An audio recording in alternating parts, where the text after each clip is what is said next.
Hello Transformers fans, Veelio here, and today we are looking at Transformers Studio Series Gamer Edition Starscream, a remake of a very old toy from the War for Cybertron video games. We are going to be looking at them, comparing the new one to the old one, and seeing which one is better. And this is a complete brand new unboxing. I've not even touched this figure yet, and we can see straight away on the box it has some really nice box art. I really do like the game edition box arts with like the profiles on the side. I think the art style for this game was amazing.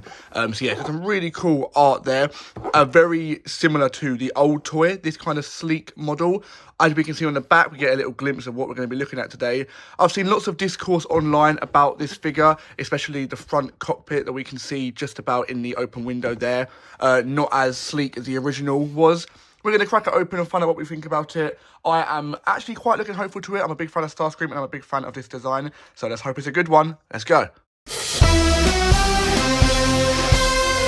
So, having opened the box, we do get the nice backdrop that every single Studio Series figure comes with. This one is a part of a derelict Cybertron, clearly being in some kind of war. As the name suggests. This looks a little bit like the lab that you meet Starscream in, the little science station that he's in when you first meet him in the game. It's a cool little backdrop. I don't tend to really use them that much, to be honest with you, but I do like how Studio Series tries to include as much as possible in the actual box. And I think it's a nice bit of art. It's a nice touch to kind of get a look, and it gives you more of a feel for the character as well. Like you remember, if you will, if you've not played the game in a while, where this character came from and the environment he was in, and it gives the character more personality just from a little bit of art. So it's nice. And here we have got Starscream in all of his glory, and I've got to say, very first impressions, he feels solid. He is a strong, solid guy. There's something about the thickness of this that I really, really like. The back is pretty decently sleek. Obviously, it's got to have the wings on it, the jetpack, so it's not going to be flat. I have no qualms with this at all. It is more than sleek enough for me. I mean, design-wise, yes, the middle bit is a lot thicker than what the character is during the actual show. During the actual game.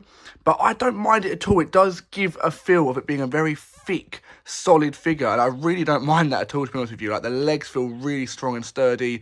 The whole, like, kind of chest piece and whole middle structure of his torso feels really strong. The head sculpt, as you would imagine, wait for that to focus, there we go, is absolutely beautiful. It's a really, really nice head sculpt there. They don't really go wrong with the head sculpt these days, do they? And once again, they've smashed it. I don't know, like, people have said quite a lot online about these different sizes between the two of them, and you know what, let's compare them.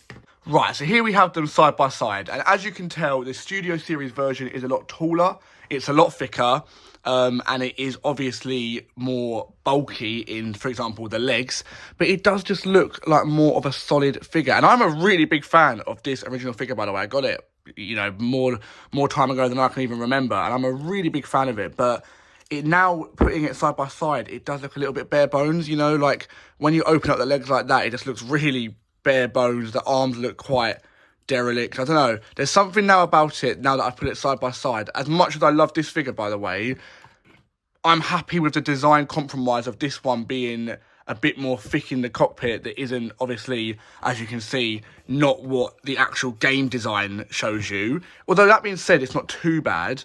Or too far, should I say. This one, if anything, is actually probably a bit too thin. But I don't mind it at all when you then look at the two of them side by side. It's bigger, it's stronger, it's more solid. And you know what? It actually suits the proportions to have this one being a bit bigger. If this was really thin, it wouldn't suit the broader shoulders and the broader legs. It actually does suit it being that big. It all kind of blends together well. If you even forget about the fact that, you know, I know everyone does care about the accuracy and stuff like that, but if you forget about that for just a little bit and just look at that as a design, almost imagine it as a brand new design for yourself, that is a solid looking Starscream. Like, if this was a comic, for example, and they had this kind of, not goofy, but like a bit more unrealistic proportions, I really like the design. I like the colour scheme. I like the way it all goes together. I really like the legs. And in this figure, the way it all goes together, with that really pointed, sculpted head, I like the bulky cockpit. So that is what most of the discourse that I've seen online has been about. I'm a big fan of it, so it passes the mark for me. Now, also in the box, you do have a few accessories. And with the accessories, you do have to do a little bit of making yourself. As you can see on the two shoulder pieces, he is missing those extremely signature flaps. They do come in the box Here they are. So you do have to do a little bit of assembly. I'm not 100% sure why they weren't attached from the get-go, but they're very easy. As you can see, it's literally just a circle. Oh, hello. It's literally just a circle that you pop on like so. And there we go. As you can see, they are now on, and it does actually look a little bit better. I can't believe I didn't actually notice that to begin with. So, yeah, a little bit of assembly is required there, and it does add to the figure quite a lot. The other thing you do have in the accessory department is a really cool looking mace. It's a really big, thick mace, by the way. This whole figure is very big and bulky, and the mace is a really big mace. One of the biggest handheld things that I've seen in a Transformers figure in quite a while. And his hands are, he's got like a sculpted hand, and you can see them fingers aren't movable, but we will get into posability later. But you can quite easily plug that in, and it is very, very solid. It holds very, very well. And he can hold that in a variety of poses. But next to him, just holding it, you know, the box art has him holding it down, like that. It's pretty cool. He looks quite menacing, quite scary, if anything. And the other thing that he has is something that is right out of the original games. It is a sniper rifle. I believe they still call it a null ray, but it is right out of the games, this. I mean, in the original games, he was a sniper, his primary weapon. And yeah, I do believe they called it a null ray still, but it was a sniper. And it's got a very small peg hole, if it's going to focus for me. It's got a very small peg hole, but it does, once again, slot in very nicely. The other hand is the exact same thing. It is sculpted into place, and it just slots in. And once again, oh, missed it. Once again, it holds very nicely. It's not coming out anywhere. It's good. A lot of Transformers figures can suffer with that a little bit. They're not as decently... Like, I'm thinking, for example, Combiner Wars Ultra Magnus just cannot hold his gun, for example. But that is very solid. Oh, I've broken his arm a little bit there. It looks cool. It does the job. It's not obviously posted up properly there, but it holds it in place. It's a big, solid, strong weapon alongside a very big mace as well. For the price it is, and the fact that it's a Voyager class, I am very happy with these accessories. I think they are very, very cool accessories. The original did have these double, like, guns on the side that you can plug into the wings or into his arm, and they spun, and then you could also get both of them and put them together, like so, which was cool, don't get me wrong, you know what I mean? It was very cool to have that kind of gun, and he could hold it with both hands like that and go that was a very cool feature, so it's a shame I didn't get that in, but I'm not too fussed because I'm very, very, very content with having this sniper rifle and huge mace combination. It allows for a little bit more, it allows for a few more options, because with the original, you literally had either one gun or two guns. If it was this, his arms would hold it like that, and that's the only pose you could get out of it. So this, I think, allows you a few more options. So I'm very, very content with that. But now, without any further ado, let's talk about the articulation of this figure.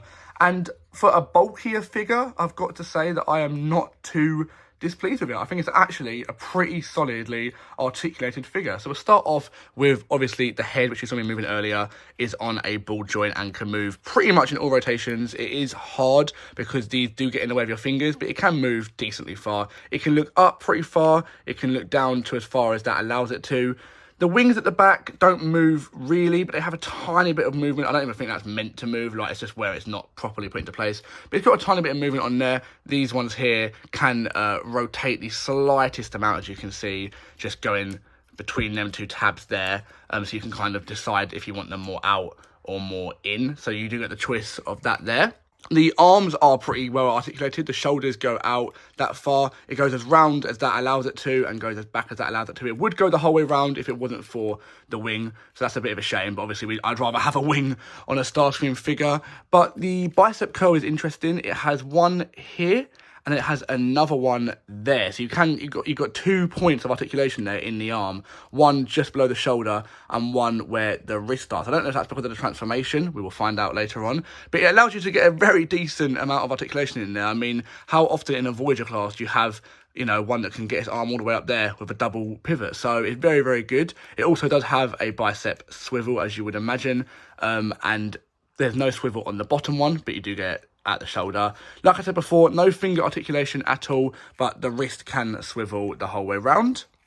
There is a pretty decent waist swivel. Doesn't go the whole way round. It's blocked by the backpack. I wonder if you can maneuver a little bit to get a bit more. Not really. But it allows you to move it side to side a little bit. And there's also decently on the, it's obviously on these joints here, you can bend forward and back very far. It's not exactly an ab crunch because you have to do it through the legs rather than the torso, but you can get a mimicked ab crunch, if you will.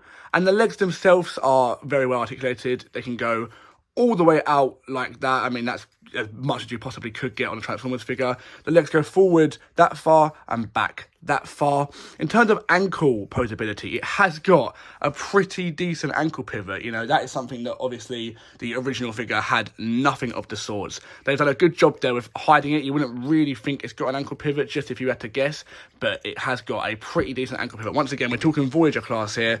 That is a pretty decent ankle pivot. And then on the feet, he's got his weird, like, four-pronged toes. The front toe just bends forward and back. Obviously, that's part of the transformation, but if you really wanted to, you can use that as an option in posability. But yeah, that is the articulation of the figure. Solid. Very, very solid. So far, I'm enjoying this figure a lot. It has passed the robot test. It's passed the articulation test. Can it pass the alternative jet mode test? Let's find out. But first, we have to transform it, which we will do right now. And here we have got Starscream in his Cybertronian jet mode. And you know what?